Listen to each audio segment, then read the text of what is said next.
শহীদ মিনারে সমাবেশ করেছে। ওই সময় ছাত্রদের পক্ষ থেকে রাজনৈতিক দল এবং অন্যান্য স্টেক হোল্ডারকে যে ডকুমেন্ট দেওয়া হয়েছিল ছাত্রদের পক্ষ থেকে, সেই একই ডকুমেন্টের বাংলা অনুবাদ কালকে সরকারের পক্ষ থেকে দেওয়া হয়েছে। তার মানে কি? তার মানে এই সরকার বৈষম্য বিরোধী ছাত্র আন্দোলনের সরকার।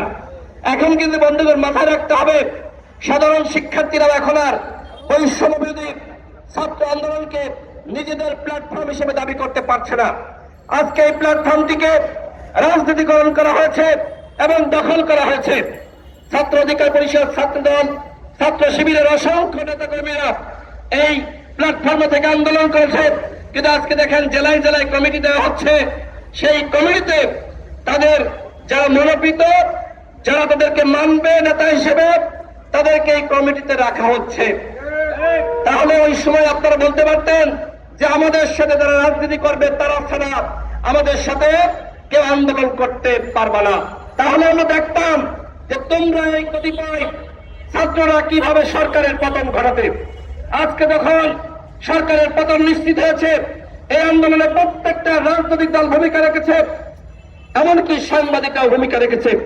একটু আগে এইখান থেকে একজন সাংবাদিক আমাকে যেটি বললেন যে গণঅভ্যুত্থানে সাংবাদিকদের যে ভূমিকা, সাংবাদিকরা শহীদ হলো, আহত হলো, এ বিষয়ে আপনি কিছু বলেন। দেখেন, আমরা এর আগে একাধিকবার বলেছি এই গণঅভ্যুত্থানে 6 জন সাংবাদিক শহীদ হয়েছে।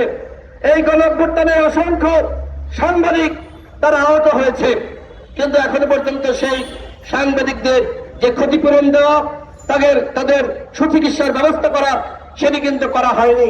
আমরা গণ অধিকার পরিষদের পক্ষ থেকে সরকারকে বলবো যে আপনারা অনতিবিলম্বে এই 6 জন সাংবাদিকের পরিবারের সাথে যে কোনো একজন উপদেষ্টা দেখা করেন এবং তাদের ক্ষতিপূরণ নিশ্চিত করেন।